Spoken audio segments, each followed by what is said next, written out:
ሓደ ሰብ ሓቂ ይዛረብኩም ዘሎ ወይ ይሕሱ ብኸመይ ክንፈልጥ ንኽእል? መብዛሕትኡ ግዜ ምስ ሰባት ክንዛረብ ከለና ኣብቲ ዝበሃል ቃላት ጥራይና ነተኩር። እንተኾነ ግን 93% ኣብቲ ነመሓላልፎ መልእኽቲ ብቃላት ዘይኮነስ በዘይ ምንም ዘረባ ዝተሓላለፈ መልእኽቲ ወይ ድማ ብቋንቋ ሰውነት ቦዲ ላንጉጅ ዝግለጽ። ሎሚ ሰባት ከይተዛረቡ ኣእምሮና እንታይ ይሓስብኩም ዘሎ መን ሓቀኛ መን ከኣመታለል ምዃኑ ንምንባብ ዝሕግዙና 10 ሳይንሳዊ ምስጢራት ብዝርዝር ክንሪኦም ኢና። እዚ ፍልጠት እዚ ንስራሕኩም ንፍቕራዊ ህይወትኩም ከምኡውን ምስ ሰባት ንዘለኩም ማሕበራዊ ርክብ ዓብይ ረብሓ ኣለዎ። ብፍላይ እታ መበል 7.1 ሰብ ይፈትወኩም ወይ ይጸልኦኩም ከም ዘሎ ብኸመይ ብቐሊሉ ንፈልጥ ዝብል ኣዝዩ መሳጢ ምስጢር ስለዝኾነ ክሳብ መወዳእታ ምሳና ጽንሑ። ቪድዮና ቅድሚ ምጅማርኩም ኣብዚ ቻናል ሓደሽቲ እንትኾንኩም ሰብስክራይብ ብምግባር ስድራ ቤትና ይኹኑ። ሕጂ ናብታ ቀዳመይቲ ነጥብ ንስገር። ምስጢር ምትንኻፍ ዓይኒ ብዛዕባ እቲ መሳኹቲ ነፍሲ ዝበሃል ዓይኒ እዩ። ምስ ሓደ ሰብ ክትዘራረቡ ከለኹም እቲ ሰብ ዓይኑ ኣበይ ከም ዘሎ ምርኣይ ኣዝዩ ኣገዳሲ እዩ። ሓቀኛ መዐቀኒ ሓደ ሰብ ሓቂ ይዛረብ እንተሃልዩ ወይ ብዛዕባ ትዝርብ ቅንዕና እንተሃልይዎ መብዛሕትኡ ግዜ ካብ 60% ክሳብ 70% ኣብቲ ግዜ ናብ ዓይንኹም ብምጥማት እዩ ዝዛረብ። እዚ ማለት ንዓኹም ይኽብረኩምን ሓሳብኩም ንኽርድኡልኩም ይፅበር ኣሎ ማለት እዩ። ጥንቃቐ ዘድልዮ ነገር ከዓ ሓደ ሰብ ዓይኑ ከይሰረቐ ብሓይሊ ወይ ካብ መጠን ንላዕሊ ኮርደድ ኢሉ እንተጠሚትኩም እዚ ናይ ተኣማንነት ምልክት ዘይኮነስ ንዓኹም ንምቁፅፃር ወይ ድማ ዝተዳለወ ሓሰት ንምእማን ዝግበር ዝኾነ ምንቅስቃስ ክኸውን ይኽእል እዩ። ብኣንጻሩ ከዓ ሓደ ሰብ እናተዛረበ ዓይኑ ናብ ታሕቲ ዝሰርቕ እንተኾይኑ ሕፍረት ጥራይ ዘይኮነስ ብውሽጡ ሓደ ዘይጥዕም ስምዒት ወይ ፀቕጢ ይስምዖ ከም ዘሎ የርኢ።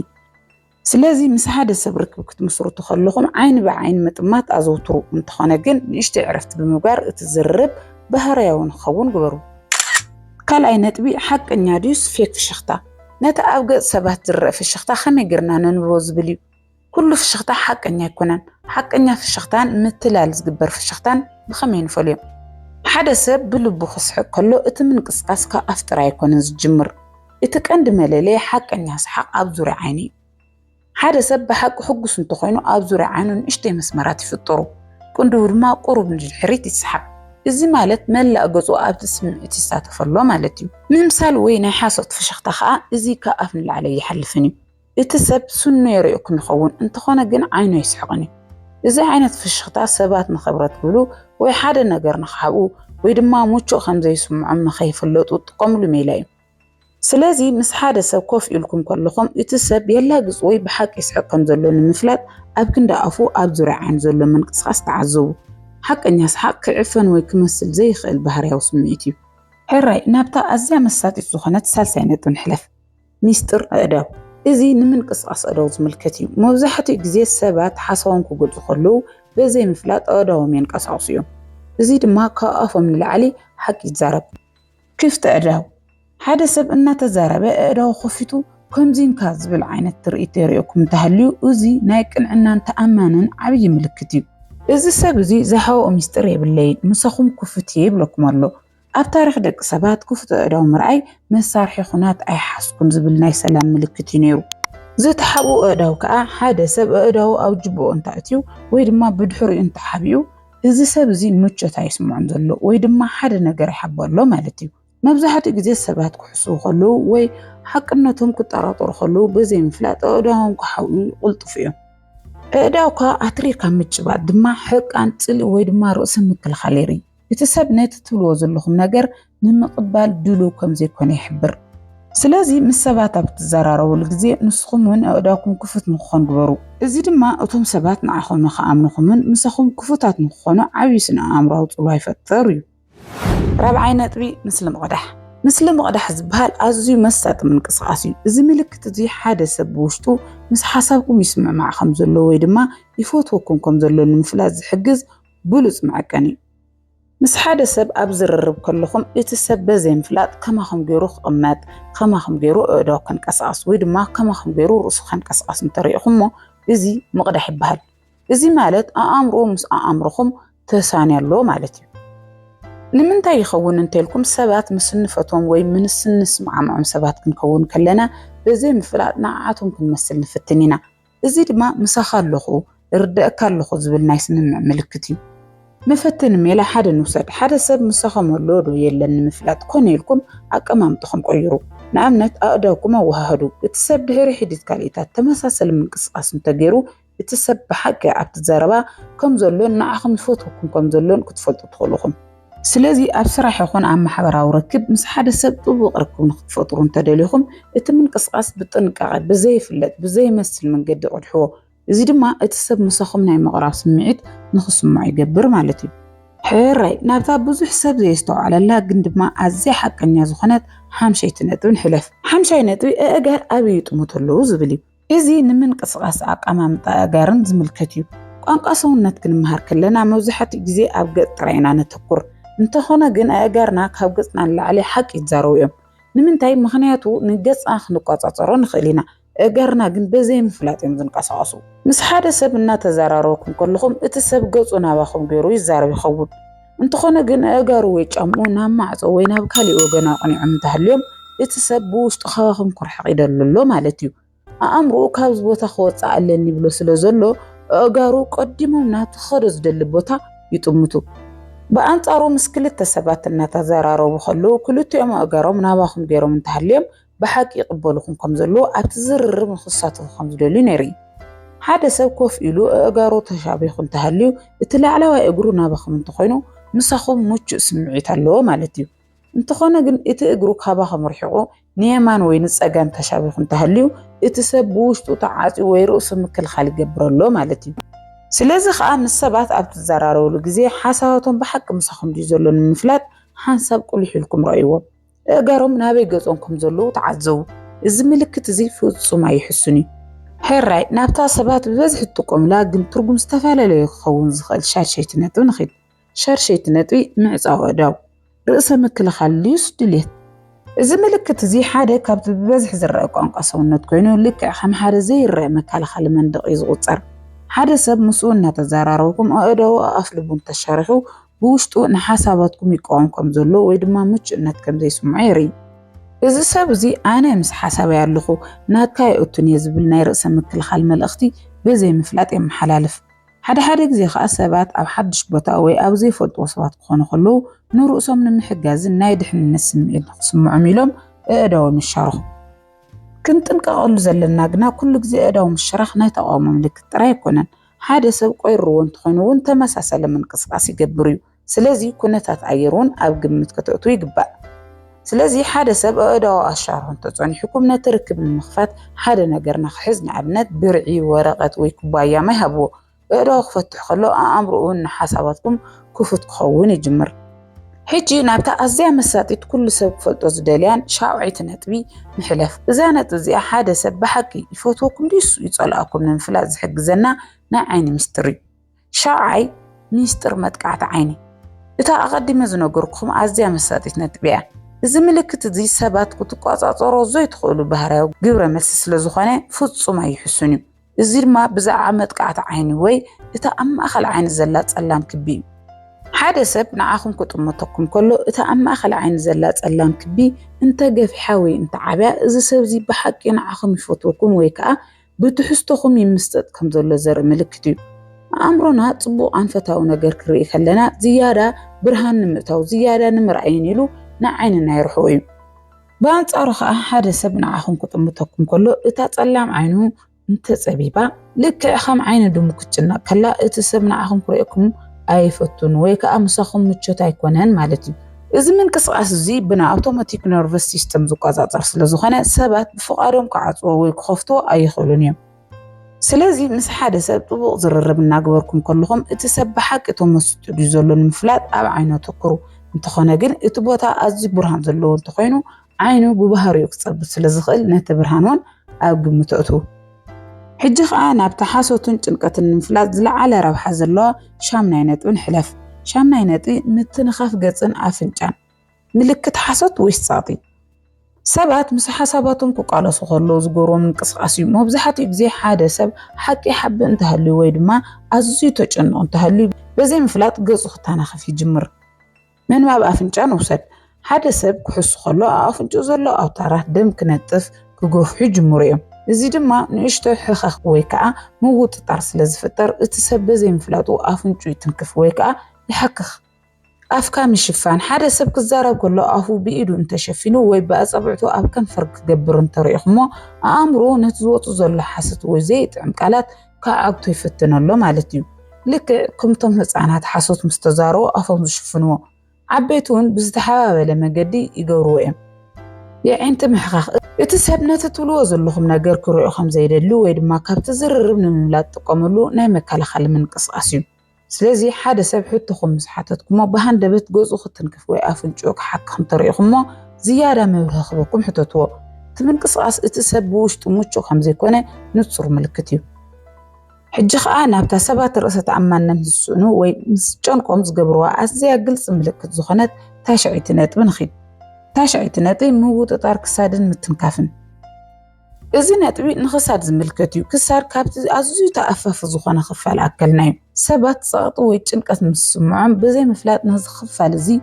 كلا خلولو ويكتنكفيه وخو نايتشنكت ملكت حادة سبحتو مسحاتتكم مو بهان دبيتكو صارو حكخ ويكتنكف انت جميرو اتزتال على رأسه قداي موتشتكم زخولو يري سبات من رؤسهم نمهدامي لهم زقورو من قصقاسيو تنكف سلمات كأب في اللايدة كنسيو أو قزيت شنكت ويزي موتشو نتزقورو سلمات كسار كتنا خفاوي كسعوت على الرأي إذا ما حجة أب تحت سقط اللغز بالقنقة سوونتي سبات كحسو خلو حدا نجر كحاو خلو أب كسارهم رسنا سلسمهم عير مقتاولهم كدانوا وي معتب كسارهم كسحبوا الرأيو إذا ما تتحيز اللغز بالسمعت مز سمعهم زجوروي سلازق عن حدا سب أبزة تخلهم اتسب كسارو ختنكف طريقهم اتزال عنكم رأسين عوج أن وخمس خانة ترديهم زرركم كتلسلسو ويحطهم تغيروا تخلوهم حجد ما أنا بتا مدام تانو خلو زدق على لت عسريتنات ونحلف زانت وزيانو خلهم زحلفنات وطات بخمي بحانساب نطقم لهم تريع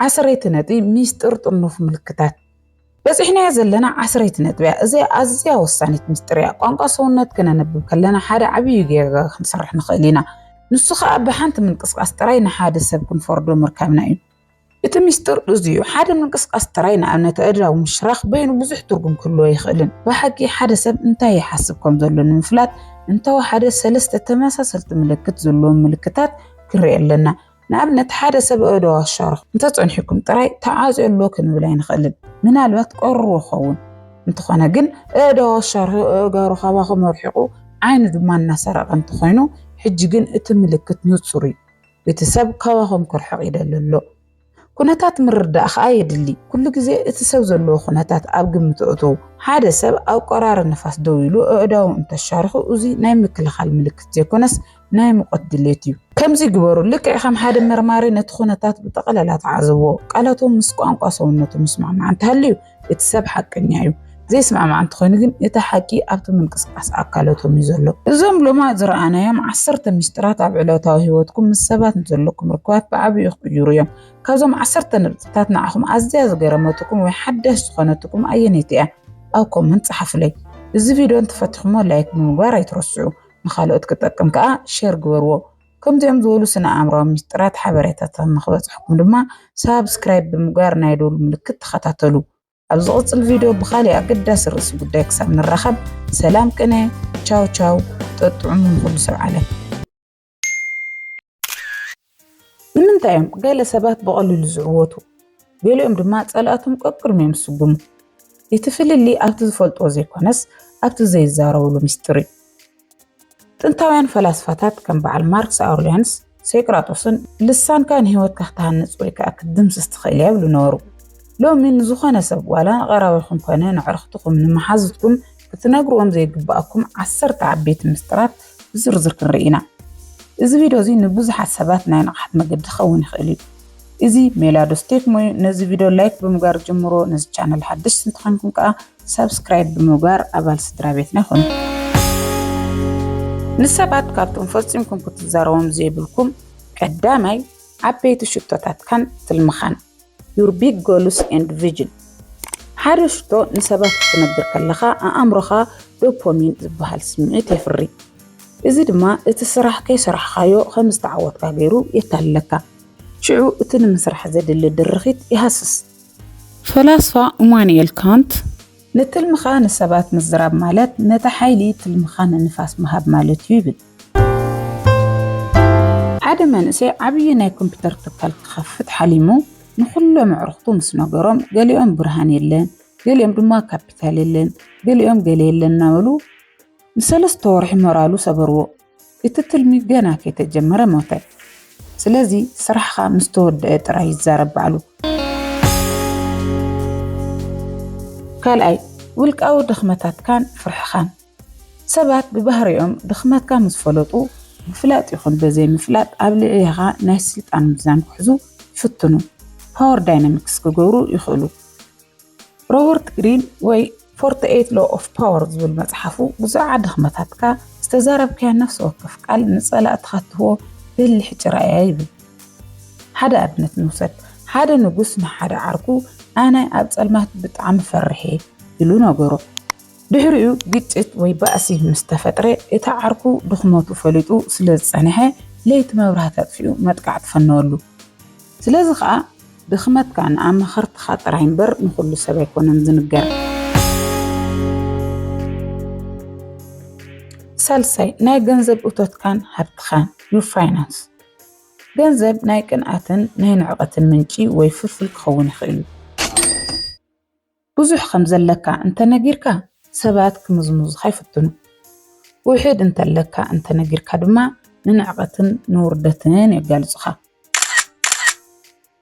ፍራንሲስ ቦኮን ከም ዝብል ገንዘብካ ኩታ እዩ ክትክዶኖ እምበር ክትምካሓሉ የብልካን ይብል ሓደ ሰብ ሎተሮ ምስ በጽሖ ንኹሉ ዓዲ ነገረ በጽሕኒ ሎተሮ በጽሕኒ እናበለ ኣብ ውሽጡ ሰሙን ዘይፈልጦ መዝማድ ክመጽዎ ጀመሩ ኣብ መወዳእታ እቲ ገንዘብ ጥራይ ዘይኮነስ ሰላም እውን ሰኣነ ስለዚ ሃብትኻ ኣብ ህይወትካ ዝፈጥሮ ምቾት እምበር ኣብ ልሳንካ ዝዝውተር ርእስቲ ኣይኹን ራብዓይ ዝገበርካዮም ሰናይ ተግባራት ወይ your act of charity ሰናይ ተግባርካ ክትዛረበሉ ከለኻ ካብ ምሕጋዝ ናብ ምውዳስ ወይ ከዓ self validation ይቕየር እቲ ሰብኣዊ ርህራሄ ናብ ትዕቢት ይልወጥ ፈላስፋ ሴንካ ሓቀኛ ሰናይ ተግባር ምስክራየሉን ይብል ሓደ ሰብ ንጽጉማት እናሓገዘ ኣብ ሶሻል ሚድያ ይዝርግሕ ነበረ እቶም ተሓገዝቲ ግና ተዋረዱ ሓፈሩ እቲ ሓገዝ ፍቕሪ ዘይኮነስ ንዕቐት ኮይኑ ተረፈ ስለዚ የማና ኢድካ ክትብ ከላ ጸጋመይቲ ኢድካ ኣይትፍለጥ ሓምሻይ ናይ ስድራ ቤትካ ሚስጥርን ግጭትን ወይ ፋሚሊ ሴክሬትስ ኣብ ውሽጢ ስድራ ቤትካ ዘሎ ግጭት ንደገ ምስ ወፀ ሰባት ንስድራ ቤትካ ከም ዝፈረሰት ገይሮም ክርእይዎ ዓድል ተወም ኣለኻ ማለት እዩ ናይ ስድራ ቤት ሚስጥር ከም ርስሓት እዩ ኣብ ውሽጢ ገዛ ክሕፀብ ኣለዎ ሓደ ሰብ ምስ ሰበይቱ ዝነበሮ ፀገም በብመዓልቱ ንመሓዙቱ ይነግሮም ነበረ ጸኒሖም ተዓረቑ ግና መሓዙቱ ንሰበይቱ ዘለዎም ንዕቐት ኣይገደፍዎን ስለዚ ንስድራ ቤትካ ሓላዊ ክንበር ኣቃልዕ ኣይትኾን ሻርሻይ ብልሕኻን ፍልጠትካን ኩሉ ዝፈልጥ ኖው ኢት ኦል ኮይንካ ምቕራብ ሰባት ካባኻ ክርሕቑ ይገብር ጥበብ ብተግባር እምበር ብኣፍ ኣይግለጽን ሴቅራጦስ ከምዚ ይብል ዝለዓለ ጥበብ ዝኾነ ከምዘይትፈልጥ ምግንዛብ እዩ ይብል ሓደ ምሁር ኣብ ሓደ ኣኼባ ንኹሉ ሰብ እናኣረመ ክዛረብ ወዓለ ሰባት ግን ካብ ፍልጠቱ ንላዕሊ ንትዕቢቱ ጸልእዎ ስለዚ ስቕ ኢልካ ብምስማዕ ዝያዳ ተምሃር ሻውዓይ ሕሉፍ ጌጋታትካን ጣዕሰኻን ሰባት ንሓደ ሰብ በተቐዲሙ ዝገበረ ጌጋ እዮም ዝፈርድዎ ሕሉፍካ ምዝራብ ማለት ነቲ ዝሓወ ቁስሊ ባዕልኻ ምኽዓት ማለት እዩ ፈላስፋ ኒሽ ንዝሓለፈ ታሪኽካ ዝቐብር መቃብር የድልየካ እዩ ይብል ሓደ ሰብ ቀዲሙ ወልፈኛ ከም ዝነበረ ንሓደ ኣስርሓዩ ነገሮ እቲ ኣስርሓዩ እኳ እንተተቐበሎ ወትር ግን ብጥርጣረ ይጥምቶ ስለዚ ሕሉፍካ ትምህርቲ እምበር መዘናግዒ ርእስቲ ኣይኹን ሻምናይ ናይ ፍቕሪ ርክብካ ዝርዝር ፍቕሪ ክልተ ሰባት ዝሃንፅዎ ቅዱስ ምስጢር እዩ ንሰብሳይ ወገን ምዝራብ ነቲ ርክብ የርክሶ የርስሖ የባላሽዎ ፍቕሪ ኣብ ምስጢር ተዓቢ ኣብ ኣደባባይ ድማ ተሃምም ሓንቲ ጓል ምስ መጻምርታ ዘለዋ ጥቕጥቕ ዝበለ ምስጢር ንመሓዙታ ነገረቶም መሓስታ ድማ ነቲ ሚስጥር መላገፂ መፃወቲ መቐይዒ ይገበርዎ። ስለዚ መፃመርትኻ ክብርኻ ጌርካ ሓዞ። ታሽዓይ ናይ ጥዕና ኩነታትካ ብዛዕባ ሕማማትካ ወትሩ ትዛረብ እንተኾንካ ሰባት ከም ድኹም ክሪእኻ ይጅምሩ። ይድንግፁልካ ምስኪናይ ድንጋፄ ብዝሕልካ። እዚ ድማ ንሞራልካ ይሃስዮ። ሕማምካ ንሓኪምካ ሓይልኻ ድማ ንዓለም ርኢ። ሓደ ተቐዳዳማይ ብሽክሌታ ልቡ ከም ትሕሞ ይፈልጥ ነበረ። ግና ሚስጥር ገበሮ። በዘይ ፍርሒ ተወዳደሩ ከዓ ተዓወተ። ስለዚ ኣእምሮኻ ካብ ስነ ልቦናዊ ድንጋፄ ናፃ ገሮ። 10 ናይ መወዳእታን ቀፃሊ ስጉምትኻ ፀላእቲ ወይ ተወዳደርቲ ቀፃሊ እንታይ ከም ትገብር እንተዘይፈሊጦም ብዕንቅፍኻ ኣይኽእሉን። ብጥንቃቐ ተንቀሳቐሱ። ውፅኢትካ ከዓ ነቲ ዓለም የናውፆ። ሓደ ናይ ችስ ተፃዋታይ ስጉምቱ ወትሩ ሚስጥር ነበረ። ተፃራሪኡ ብጭንቀት ተዋሕጠ እሞ ተሳዕረ። ስለዚ ዓወትካ ድምፂ ይኹን እምበር ልሳንካ ይትኹን። ክቡራት ተዓዘብቲ ሜላ ዶስቴክሞ እዞም 10 ነጥብታት እዚኦም ናይ ጥበብ መፍትሒ እዮም። ህይወትኩም ክትቋፃፀሩ እንተደሊኹም ልሳንኩም ክትቋፃፀሩ ጀምሩ። ካብዞም 10 ነጥብታት ንዓኹም ዝያዳ ዝተስማዕማዓኩም ኣየናይ እዩ? ወይ ድማ ሓደ ሚስጥር ነጊርኩም ዘጋጠመኩም ታሪክ እንተሃልዩ ኣብ ርእቶ ፃሓፍልና። ቪድዮና ንሎማዓንቲ ኣብዚ ክንውድእና ሳብስክራይብ ብምግባር ምስ ጥበብ ተኣሳሰሩ። ሰላም ቅነ ጠጥዑሙ ንኩሉ ሰብ ዓለም።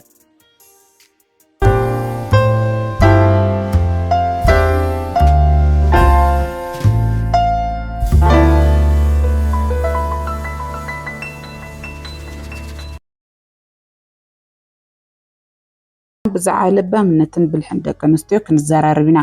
ሎሚ ሓንቲ ለባም ጓል ኣንስተይቲ ኣብ ዘረባ ኣብ ተሓሳስባ ኣብ ግብራን ክትጥቀመሎም ዝግባኣ 8 ወሰንቲ ነጥብታት ንሪኢና። እዞም ነጥብታት እዚኦም ክብረትኪ ዝውስኹን ንዓወትኪ መንገዲ ዝፀርጉን እዮም። እታ ቀዳመይትን ኣዝያ ወሳኒት መለለይት ለባም ጓል ኣንስተይቲ ጥበብ ኣብ ኣዘራርባ እዩ። ብዙሕ ሰብ ዘረባ ጥራይ ዝመስሎ ንሳ ግን ስቕታውን ቋንቋ ምዃኑ ትርዳእ እያ። ንኣብነት ኣብ ዘየድሊ ክትዕ ወይ ሓሜታ ክትኣቱ ኣይትረአን። ሰባት ክዛረቡ ከለዉ ስምዒት እምበር ተሃዋኺት ምላሽ ኣይኮነትን። ዝተዛረብክዎ ቃል ንሰብ ካህንእ ድዩ ወይስ ከቑስል ኢላ ቅድመ ምዝራባ ትመዝን። ሓንቲ ለባም ጓል ኣንስተይቲ ብዘረባኣ ሰላም ትዘርእ፣ ዝተጨነቁ ተጽናዕንዕ፣ ንዝተጋገዩ ድማ ብጥበብ ትእርም።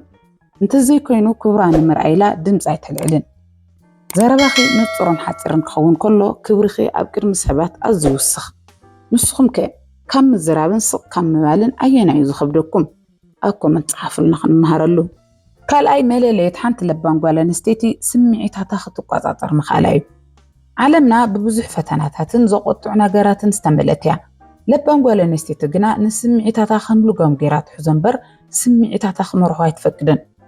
ንኣብነት ሓደ ሰብ ምስ ዘቆጥዕኪ ወይ ዘይተፀብኽዮ ነገር ምስ ዘጋጥመኪ ብእንብኡ ብሕርቃን ምላሽ ካብ ምሃብ ሓሳብ ደው ኢልክ ምትንፋስ ዓብይ ብልሒ እዩ።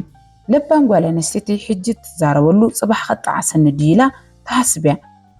ስምዒትኪ ክትቆፃፀሪ ክትክእል ከለኺ ንመንፈስኪ ሰላም ትህብዮ፣ ንፀላእትኺ ድማ ዕድል ኣይትህብዮምን። ብስምዒት ተደሪኹ ዝውሰድ ስጉምቲ መብዛሕትኡ ግዜ ናብ ጣዕሳ እዩ ዘምርሕ። ስለዚ ለባም ጓል ኣንስተይቲ ንውሽጣዊ ሰላማ ካብ ኩሉ ንላዕሊ ትሕልዎ። ሓደ ሰብ ምስ ዘቆጥዐኪ ቅድሚ ምላሽ ምሃብኪ ካብ 1 ክሳብ 10 ቁፅሪ ቁፀሪ። ኣብ ህይወትኩም ብስምዒት ተደሪኽኩም ዝወሰድኩሞ ስጉምቲ ተጣዒስኩም ትፈልጡ ዲኹም? ኣብ ኮመንት ፃሓፉልና ኩላትና ክንመሃረሉ። ሳልሳይ መለለይት ሓንቲ ለባም ጓል ኣንስተይቲ ንገዛ ርእሳ ዘለዋ ልዑል ክብሪ እዩ። ንገዛ ርእሳ ምኽባር ማለት ትዕቢት ማለት ዘይኮነስ ንመንነታ፣ ንኽብራታ፣ ንዓቕማን ኣፀቢቓ ትፈልጣ እያ ማለት እዩ። ሓንቲ ለባም ጓል ኣንስተይቲ ሰባት ብኸመይ ክሕዝዋ ከም ዘለዎም ብተግባራን ብባህርያታን እያ መንገዲ ትሕብር። ክብራ ኣብ ዘይሕልወሉ ቦታን ዋጋ ኣብ ዘይወሃበሉ ዝርርብን ብጥበብ ርእሳ ተርሕቕ። ካብ ዝኾነ ሰብ ንላዕሊ ኣነ ንርእሰይ ክኸብር ኣለኒ ኢላ ተኣምን። ንርእስኺ ክትኽብሪ ከለኺ ሰባት እውን ንዓኺ ንምኽባር ይግደዱ። እዚ ክብሪ እዚ ድማ ካብ ውሽጥኺ ዝምንጮ እምበር ካብ ፅባቐ ገፅኪ ወይ ካብ እትለብስዮ ክዳን ጥራይ ዝመፅእ ኣይኮነን። ሓንቲ ጓል ኣንስተይቲ ንርእሳ ክትኽብር ከላ ኣይፋል ክትብል ትኽእል እያ። ኩሉ ሰብ ንኽተሐጉስ ኢልኪ ክብሪ ከይትሕስሪ። ብዛዕባ ክብሪ ርእሲ ክንዘራረብ ከለና ንዓኺ እንታይ ማለት እዩ? ኣብ ኮመንት ኣካፍልና። ራብዓይ መለለይ ሓንቲ ለባም ጓል ኣንስተይቲ ሚስጥር ናይ ምዕቃብ ዓብይ ዓቕማ እዩ። إزي عالمنا بورن بحاميتان تملأتيا حانتي بلح قوال نستيت قن لسانا خدو قاطات تخليا كل سمعتون زرائتون نسبات يتورن كلتا مسترات اللو يتحدنا جزار السخي مستريو لبان قوال نستيتو كل حلنا والقاوت المتاتا ناس درابيتها مسترن عبا زرايتن تفون مستركي مسترك خون كله أسركيو نسوط خيوقنا نسخ أسرت تخوني اتخالعيك ناي سبات مستريو سبات آمنو مستروم ككافل خلو اتي مستر مساخ قبار اللو حانت لبان قوال نستيتي بوراي تنبرن سبات أبقى زخير مستر أيوة سنيلوم كأمنو لا خلو وزي كابزو خان هابتن لعال الخبري حساوي يومو مستر كتحزي تخيل قوالا نستيتي أبقدم سبات زلوات السمعنات يهاسسيو مستر كتحزي خطك اللي خلقين سبات يفوتوخي يخبروخي كم عباي لبان دما يرؤيخي حدا سب حامي تحيزو الكتمات خلو بلبونا نزنا قرزي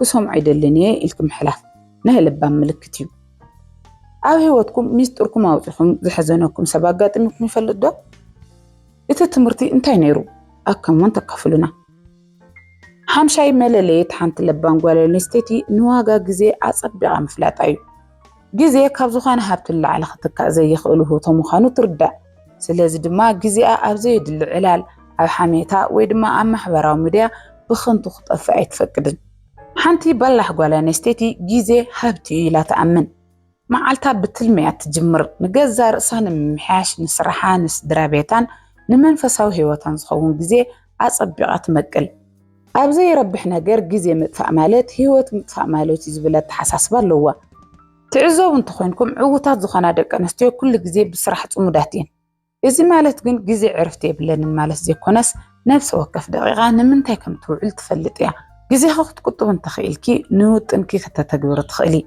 إذا جمع نايرقس تأمان نتكي فلفل يخون لومي ما عالت جزيخم أمنتاي فيخمو حسب دولكم حسولو ناخدكم جزيخم سرقكم عاوينا قرنتايو سلك ديو ويس زيد العلاج أكو من صحف النخل مهرلو شرشاي ملاليت حانت لبان قوالا نستيتو كل جزي نممهر دلوت مخاناي لبان منت مالت كل نجر فليت كم ودع مالت زي كونس جانا زمهر بزح نجر كم زرلو مفلاتيو حانت بلح قوالا نستيتي أنا كله فلت يزبلتي بيتي بلان كاب عبيتي طبب تقسم كم مزنقة تمكرو توصد كم نشتيون كي طرفي حدش حسب نمسمع دلوتي نقا أمرأة بنباب مصحفتي بتقمت حستات ودما بحدش تخيلاتات كل جزي كتب الحوت تصعر أمرخم الزعبي عالم كون مسؤول عبي لا تأمن كتب مهار دلوت زخانت قوالا نستيتي مس جزي كتسمع مع تخيليا كناتات كغيرو خلو ونسهم بفلتات ببلحات تغير سلازي كل جزي نحدش تناقرات